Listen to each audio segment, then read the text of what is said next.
Welcome to Community Church Unitarian Universalist.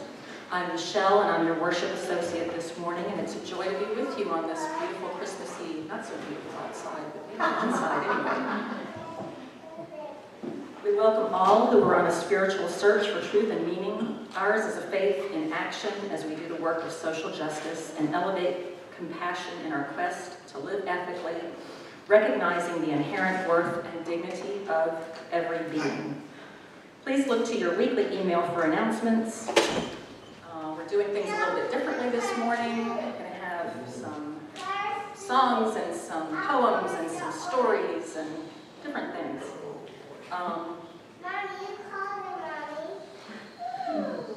I have one quick announcement. Marilyn and I started undertaking the cleaning out of the kitchen and decluttering the kitchen this week, and we're going to be doing it again this coming week. If you have dishes, platters, anything, pots, anything in the kitchen that might be yours, please look and see, and please take them home.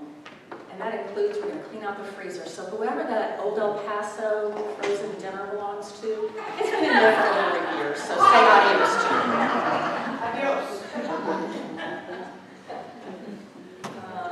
Now we will share our land acknowledgement.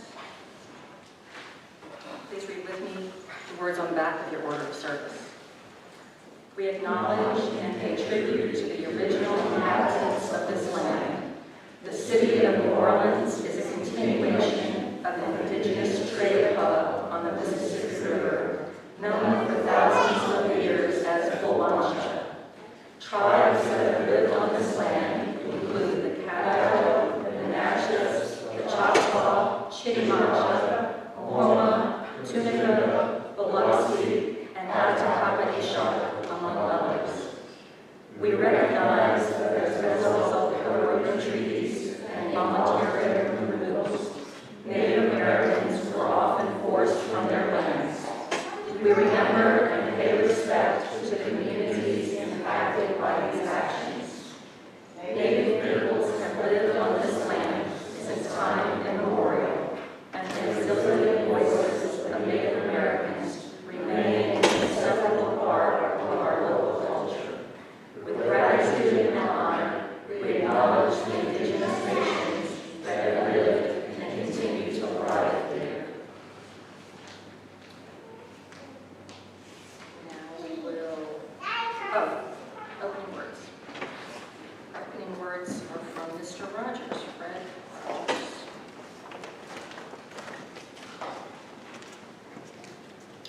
I like to compare the holiday season with the way a child listens to a favorite story. The pleasure is in the familiar way the story begins, the anticipation of the familiar turns it takes, the familiar moments of suspense, and the familiar climax and ending. And now we will do our chalice lighting. Please sing the words in our order of service.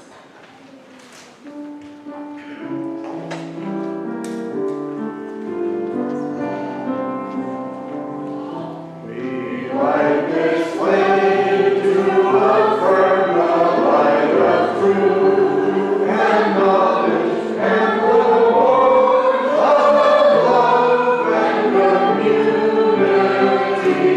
and the fire of hope and commitment.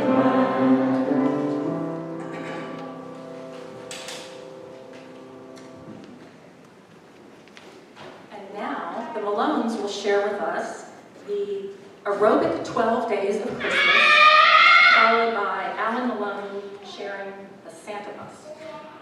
All right.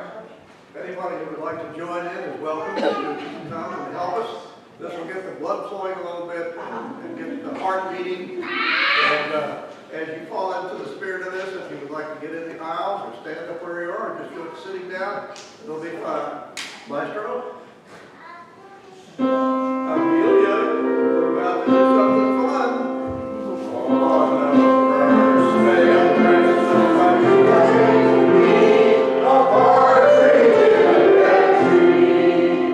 On the second day of Christmas, I knew I to be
account of something that happened a few years ago, and it's about to happen again, I'm afraid, because the Republicans, for some reason, have decided it's fun to shut down the government.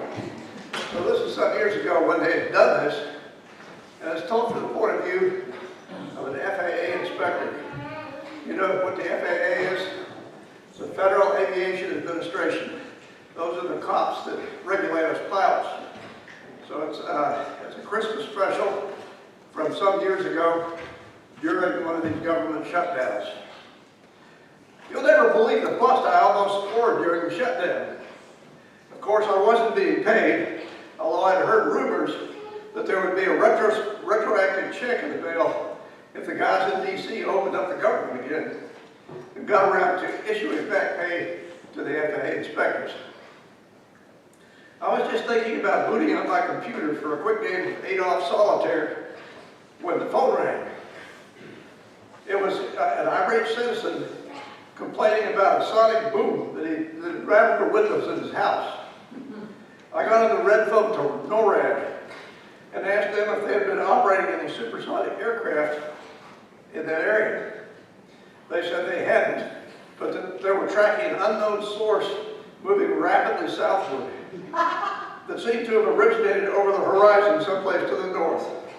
They further reported that their data indicated that this target was moving approximately Mach 3000, or approximately 650 miles per second. Since there was no known aircraft or even spacecraft that could move or even approach that velocity in the Earth's atmosphere, they assumed that the readout had been the result of a miscalibration of their equipment.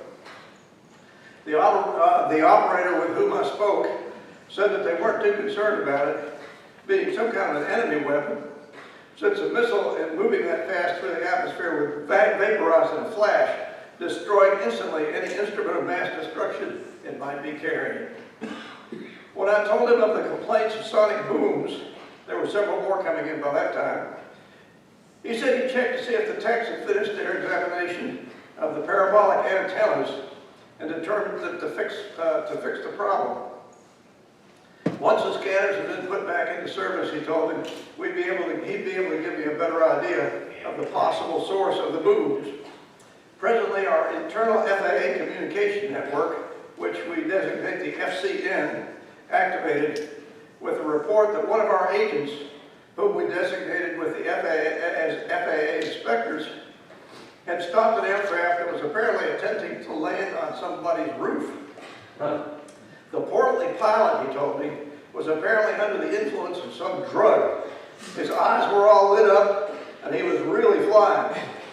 His nose was all red, and his midriff was vibrating like a container of some gelatinous substance. He claimed that he was on some kind of a delivery run, and that his schedule was very, very tight.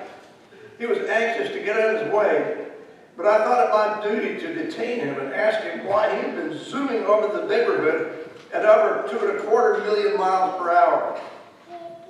He claimed that he had been granted only 31 hours moving away from the sun and beating the international dateline by several hours to extend the day to make deliveries to something like 91.8 million customers, whom he claimed to be good Christian children all over the globe. Assuming approximately 3.5 clients per household, that would require him making 91.8 million stops in his delivery trip, covering a distance of close to 72.5 million miles during his 31-hour trip. Yeah, y'all can laugh anytime you want it. The average speed required would be the aforementioned 650 miles per second, giving him a tad over 1,000th of a second to land on each roof, hop out of his vehicle, jump down the chimney, fill the client's stockings, distribute the rest of the packages under some kind of a tree he claimed they had in their living rooms, eat a quantity of cookies and milk that his customers had left as some kind of a weird gratuity for the delivery service, shimmy back up the chimney, get back into his vehicle, fasten his safety harness, and take off, fly to the next delivery site, and make his next landing. And to do all that in 1,000th of a second. Wow, amazing. Isn't that something? I was wondering how much the Unitarians would respond to that. He claimed that his statisticians had estimated 0.79 miles per household for a total round trip of 72,522,000 plus trips across oceans, refueling stops, and other delays for the needs of air traffic control. I asked him to produce his weight and balance form. He seemed reluctant to comply and fidgeted a lot, claiming that we were really making him late for his delivery schedule. Lots of pilots I encountered up to that point came up without excuse. So I dismissed his objections, asking him to give me an estimate of his load. He didn't have a clue. So we did a calculation based on a conservative 2 pounds of cargo for each delivery client. He had apparently departed his trip with a whopping 321,300 tons of cargo, plus the pilot who appeared to weigh over 300 pounds, and a herd of diminutive quadrupeds, which he claimed to be using as power plants. According to the subject of this investigation, he was required to leave with 214,200 of these beasts, increasing the total weight of the craft to more than 4 times the weight of the Queen Mary ocean liner, not counting the weight of the vehicle itself. Here's where we got to the part NORAD interpreted as a glitch in their equipment. It seems that this pilot was buzzing over people's rooftops at a gargantuan hypersonic aircraft containing 353 tons of reindeer and presents at a speed of 650 miles per second. The air resistance produced by this phenomenon produced at approximately 14.3 quintillion joules of heat energy per second, meaning that the lead animals would soon burst into spectacular multicolored flames, exposing the beasts behind and leaving huge sonic booms in the wake of the aircraft. This was, he claimed, why he had needed so many power plants during the initial stages of his mission. In addition, the pilot was subjected to accelerational forces of some 17.5 thousand Gs as he sped up following takeoff, maneuvered toward the next stop, and landed on the next rooftop. No wonder his body resembled a huge gelatinous mass. By the time our FAA inspector had done the weight calculations and determined the amount by which he had exceeded the 250 mile per hour speed limit for operations below 10,000 feet, the batteries in his calculator were running low, and I don't think he even wanted to know the location of the aircraft's center of gravity. Our agent was calling back to check in with me, the only occupant of headquarters, with the government shut down and all, and to see how I wanted to handle the matter.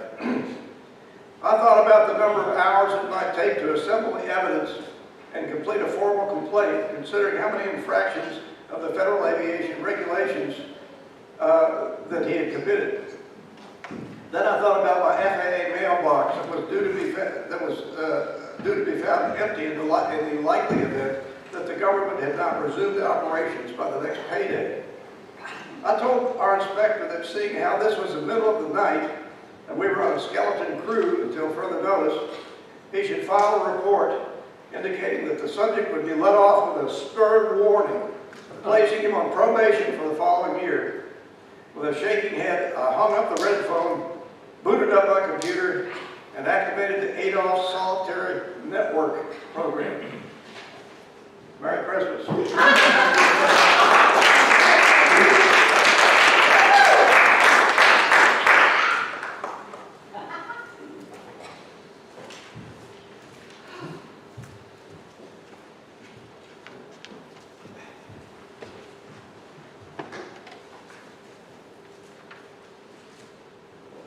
Now is our sacred time of joys and sorrows. If you are online, you may write your joys and sorrows in the comments section to be read aloud. In person, you may write them on one of the cards, hopefully being passed around by greeters, or feel free to come up to the microphone and share your joys or sorrows. Please remain seated as we sing hymn number 231, Angels We Have Heard on High.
Two joys from Kathy. My son Andrew got married last Saturday, and I'm thrilled with my new daughter-in-law, Kath. And the second one is we have the 12 Days of Christmas in our video library. Great. Yes. So you can look at it anytime on YouTube. This is a sorrow, a prayer for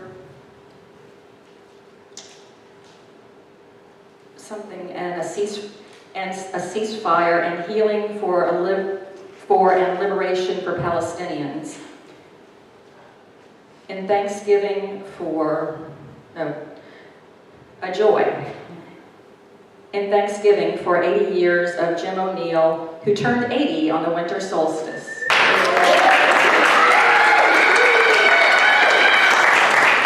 For all the ways his life has and continues to Bless us. bless Sorry. us. A joy is seeing all of you here and seeing some folks we've not seen before, or I've not seen before. We're thrilled you're here. This is kind of our fun Christmas morning service and then Christmas Eve morning. And then tonight we'll be having a candlelight service, which is, I'm going to lead it, and it is going to be historical in a way, in that we're going to celebrate. I'm going to share some narratives told by Reverend Theodore Parker in 1855, one of our luminary Universalist ministers, and I think you might find it fun and interesting. And then we'll have the candlelight service, which is always very moving, and in which we turn the lights out and light the candles and share a few moments of sacred silence and holy night. So I hope you come at 5 o'clock.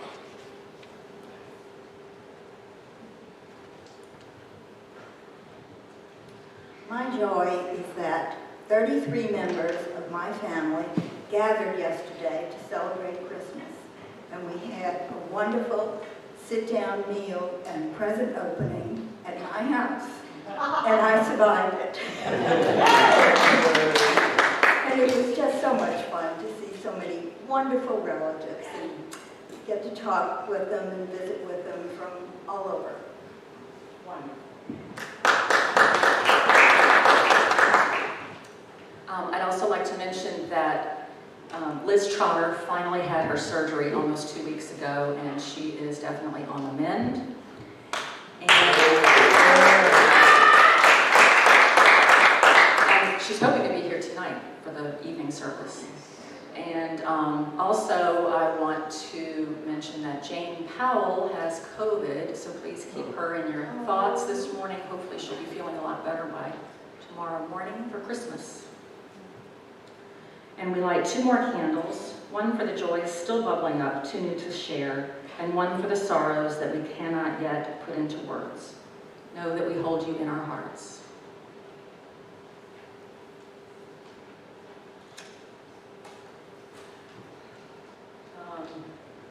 For our offering this morning, we're going to do something a little bit differently. We're going to do our regular offering, but any cash that goes into the offering plate or any checks with the designation Rosa on there will go to Rosa Diaz and her family.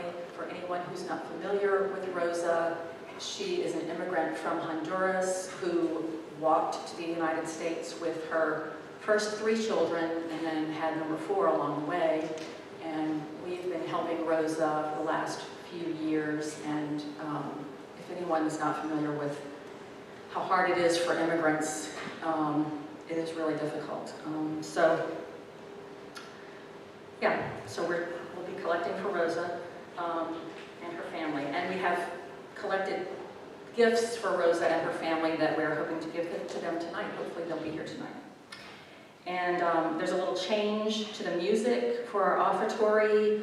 Brian King is going to share with us the Largo from Bach Violin Sonata 1005 retreat.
Reverend Jacqueline is going to share a Christmas memory, followed by Jolie Monk sharing another Christmas memory.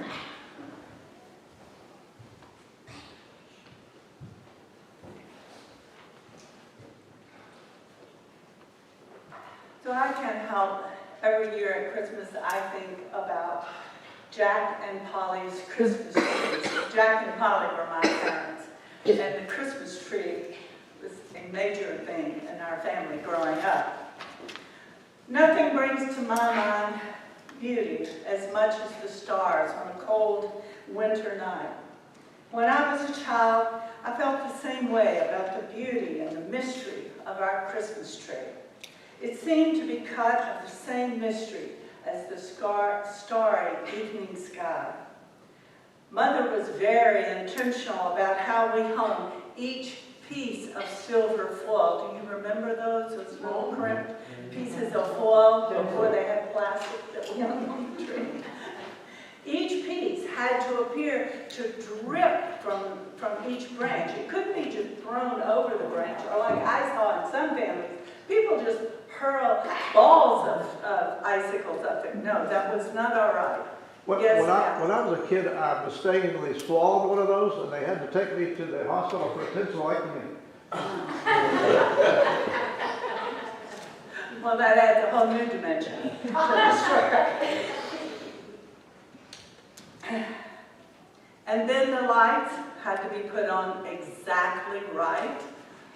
She had to have them distributed evenly all over the tree, and she'd have Daddy down there, you know, no, Jack, pull this one down more that way. No, Jack, lift this one up that way, until they got it just right. And then after all that, we would put the ornaments on it and love this most gorgeous creation we've made. I realize now, many years later, that intentionally decorating the tree was my mother's ritual for invoking the spirit of Christmas and the beauty of the season. However, if you are imagining a perfect tree, you have not considered that my father would most often come home with a scrub pine he'd cut somewhere and plop it into a bucket of water outside the back door. As he showed it to Mother, she'd say, "But Jack, it has a big hole with no branches." And he'd say something like, "Don't worry, Polly, don't worry, I'll make it good." Was it only my dad who drilled holes in the Christmas tree trunks and stuck branches into those holes? Jolie's family did too. Maybe it was more common then. Hoping to make that lopsided tree beautiful. One year, when I wasn't with him, actually the first year I was off to school, the family was driving back from visiting one of our grandmothers in Arkansas, and Dad pulled off the highway and pointed. "There are a lot of great-looking trees just over in that pasture. Come on, John." Well, John, my poor brother, was the youngest with 4 siblings. So he had to become Dad's accomplice in everything. They climbed through the barbed wire fence, roamed till they found a tree, and Dad chopped it down. They were carrying the tree to the car when the farmer appeared with a gun. He was yelling and shooting. I have always hoped, and they've never said whether it was BB or 22, heaven forbid. But anyway, he was shooting and yelling. And I don't remember being told, about the gun, but Dad, instead of dropping the tree, he yelled, "Hold on and run, John!" Still carrying the tree, they ran, and somehow they even got through that barbed wire fence with a Christmas tree. The irate farmer was still yelling and shooting as Dad peeled out onto the highway. John was leaning out the window of the car, holding the tree against the side of the car. It was a station wagon in those days. And my sisters were down on the floorboard screaming, terrified that they were all going to die. The entire family was traumatized and told Dad that this was the last time for cutting other people's trees, even if just a scrub pine in a pasture that supposedly nobody cared about. The next year, rather than stooping to purchase a fresh tree, Dad came home with an artificial tree from Sears. Trying to save face, he claimed he'd saved money in the long run. Even he seemed to realize that that last sortie was over the top. And I think that there is some Christmas beauty in this story, because I and you have joined with me in laughing about these wonderful traditions that get so wacky in the family at Christmas time.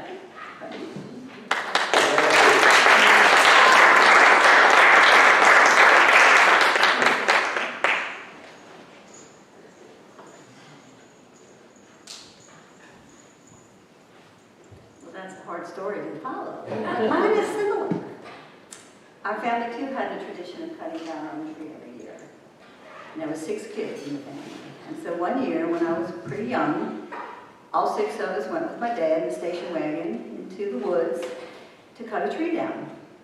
And we looked around and weren't finding any nice, perfect looking trees without the holes in them that he would later have to fix, which he did. You know, they say only God can make the tree. No. My father could make the tree. But anyway, so we finally found this perfect tree. And we start cutting it down. And as we're cutting it down, one of my brothers remarks to my father, "Wow, isn't it interesting? All these trees are growing in straight rows." And my father, at that moment, realized we had wandered off of his friend's property where we had permission to cut down a tree, onto a private, probably government-owned tree farm. And so he says, "Okay, kids, we're going to play a game. We're going to all pretend like we're Indians, and we're going to walk single file quietly back to the car," because he was dragging the tree. And that's what we did, and we put up that tree, that ill-gotten tree, and had a beautiful tree that year, and we were not shot at. We got away with it because we were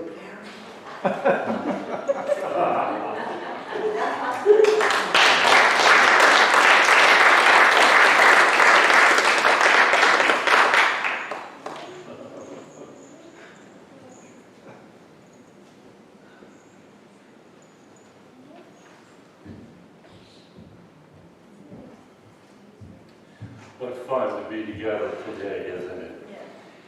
So, but you know, this season in December is not all joys. For some, it is sorrows and a difficult time. So I have 2 poems. The first, more solemn and serious. The second, more joyful and fun. The first is called Deep Dark December. "They're crazy out there," she said with a voice mixed with relief that she had entered the safety of our home, and anger that she had to fight off the wild beast of traffic, lest they wreck her car and tear her limb from limb. "Close the curtain," she demanded of our startled daughter. "Close the curtain," carried urgency like raising the drawbridge before the descending barbarians could reach the moat. I too had experienced the harried pace on the streets, like a film mistakenly set at 1 1/4 speed, just fast enough to quicken the heartbeat and stir safety instincts.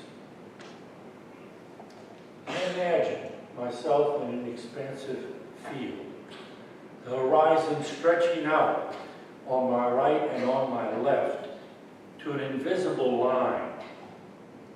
I am bathed in the warm glow of the sunshine years, but there, far out, to the east and to the west, there is a boundary where sunshine ends and darkness begins. It started way back in June. Darkness reversed the momentum of its tug-of-war with light and began closing in. Slowly, almost imperceptibly, the darkness crept closer, each night gaining ground on the day on each side. It doesn't really hit me till I awaken at my regular time and discover I'm still in the dark. Then comes the evening when darkness descends before my work is done, and I feel cheated of the rest of my day. I hate the relentless march of darkness. It seems to affect people in strange ways. As the patch of light gets smaller, we huddle together to stay in the light and begin to crowd each other. The brute survival of the fittest stirs. There's only so much sunlight. Who's going to get it? And who's going to be pushed off into the night? The panic intensifies as December deepens until its climax at winter solstice. Not even the Christmas lights can dispel the approaching gloom. Frantically, we run to the lights of the mall, cling to the shopping, but the cold stillness of winter grabs hold. It's futile, the running and hiding. December's dark will get you, and you best be prepared. Some have not survived December's dark descent, marred deeply in their own well of darkness.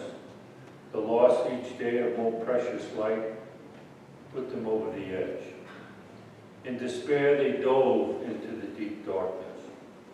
If only they had waited it out, held on till the resurgence of light. Soon after the dark power of the 21st, we lift our heads in relief. We have felt the subtle but definitive shift. The march of darkness has been stopped. Mysteriously, it is being pushed back each day. In that blessed relief, we throw a party. A celebration in honor of one who overcame darkness. We remember not a king adorned in splendor, nor a burst of indisputable light. We honor the courageous journey of an immigrant young couple. We recall the birth of a helpless infant, a birth that went unnoticed and unwelcomed, except for those who had in common a deep observance of the stars at night and the faith to follow new light. We pay tribute to that child become man, who though he brought light, himself was cast out, way out into the grasp of darkness. But the light shines on in the darkness, a darkness that did not overcome it.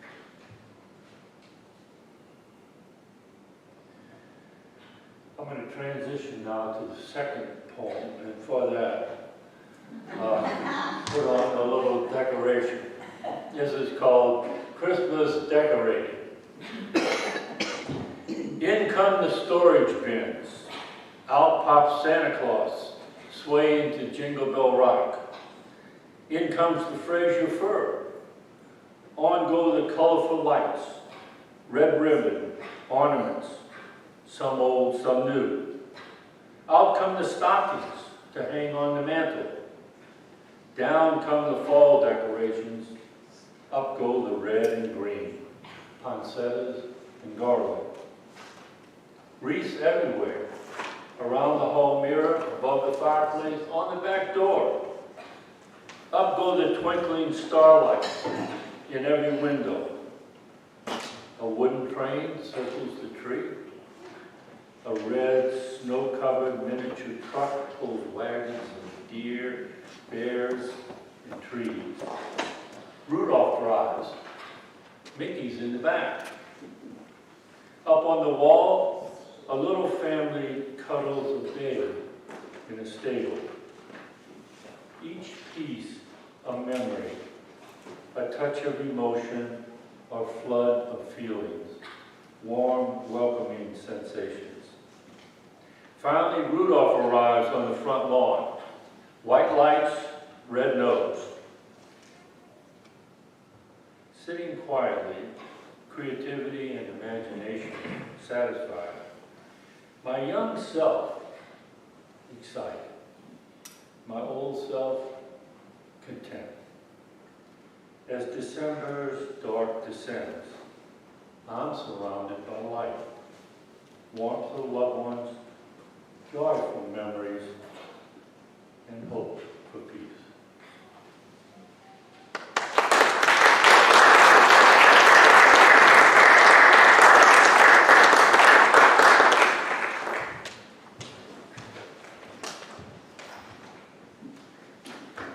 Now, please rise as you are willing and able to sing hymn number 226, People of Peace.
This is a modern-day retelling of the original Christmas story by Scott Simon of NPR. Anybody who listens to NPR and has for years is familiar with Scott Simon. And he shared this in the Christmas right after Katrina.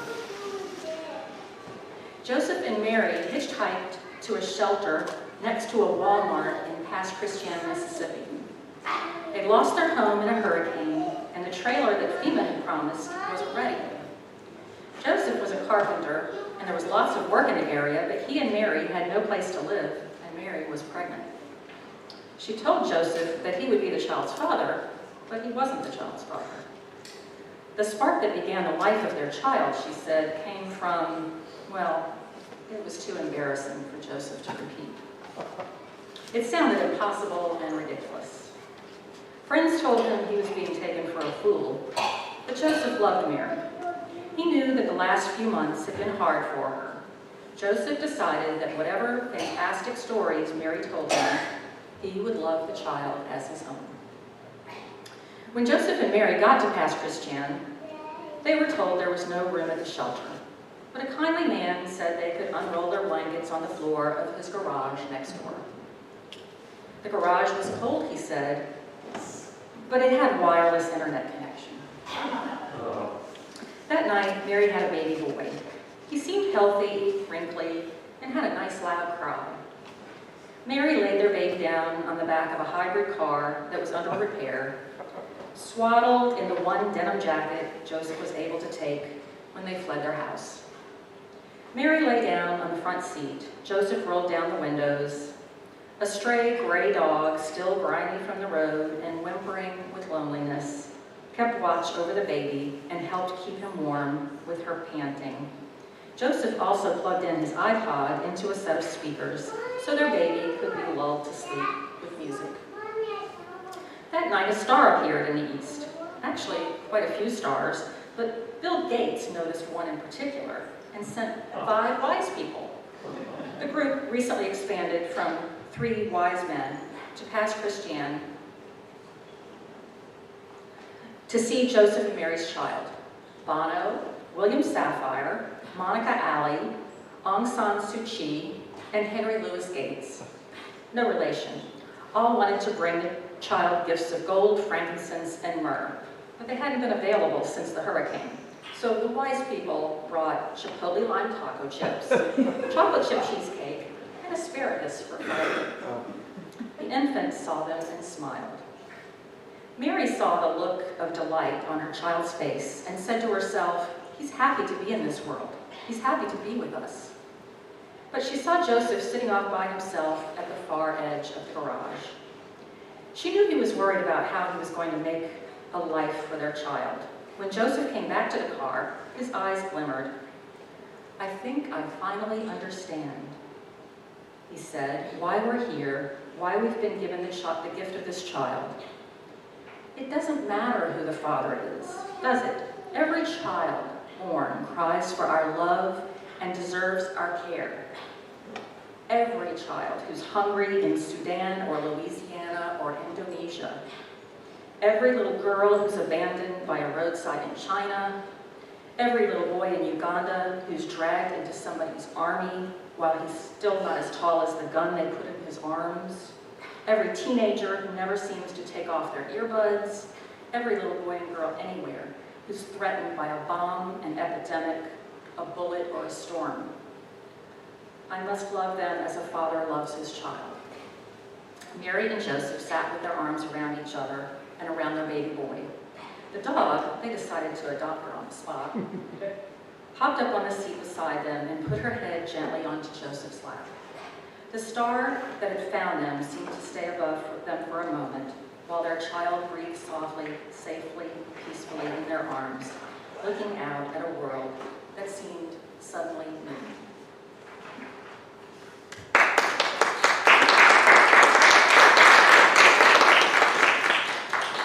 And now, Ms. Carol Chapman is going to share with us a poem and then a special reading.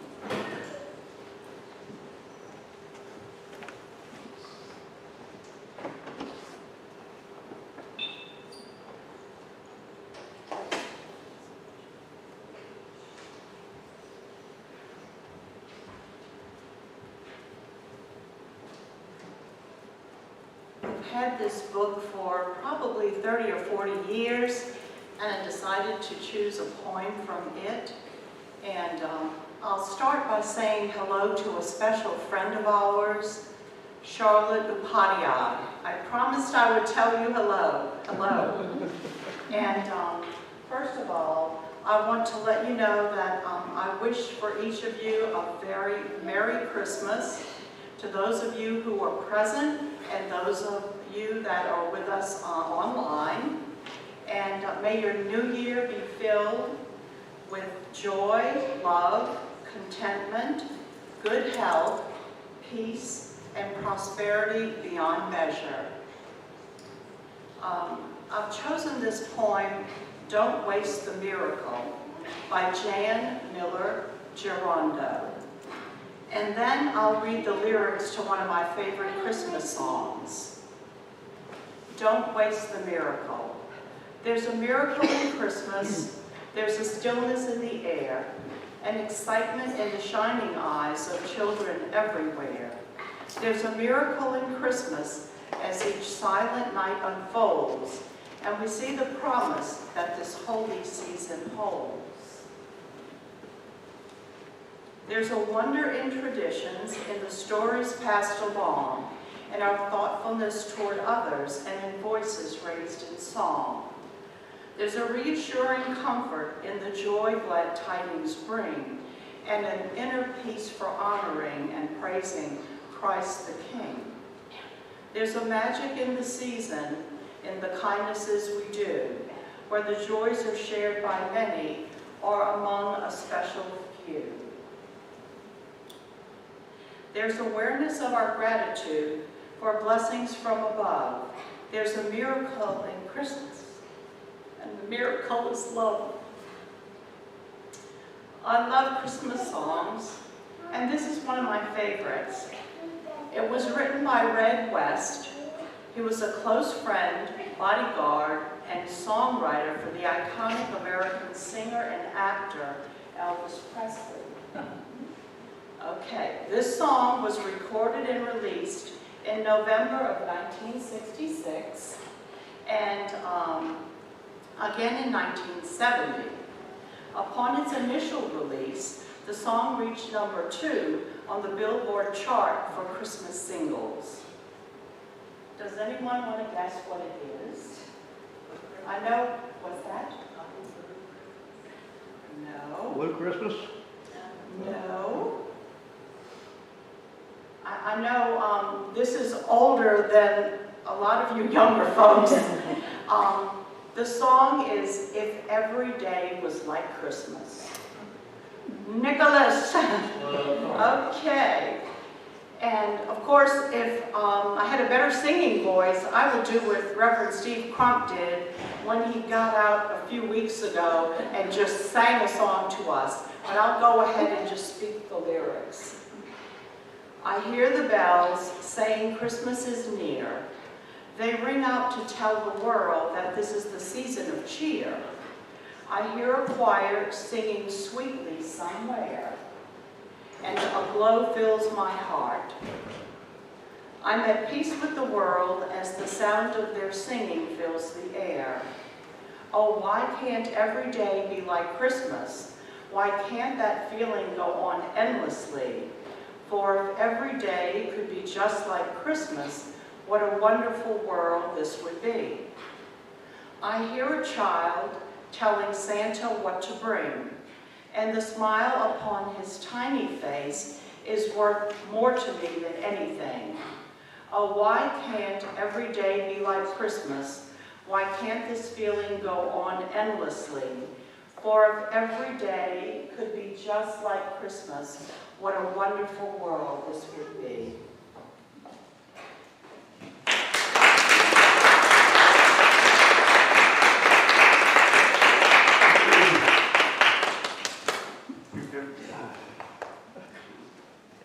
Thank you so much to everyone for sharing your wonderful gifts with us today.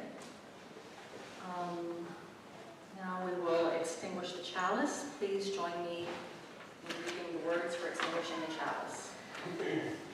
We Extinguish the chalice here that it might glow gently in our hearts. May it light your path as you lead this place. May it guide your way until we are together again.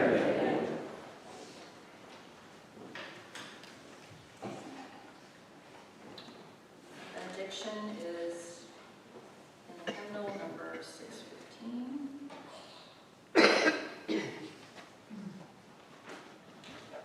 The work of Christmas. When the song of an angel is stilled, when the star in the sky is gone, when the kings and the princes are home, when the shepherds are back with their flock, the work of Christmas begins.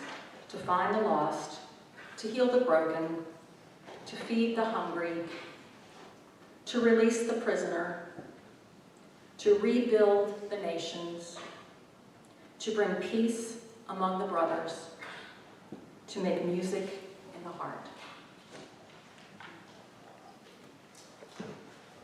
And please rise as you are willing and able to sing our postlude, number 253, O Come All Ye Faithful, and please join us in Fellowship Hall for refreshments and snacks.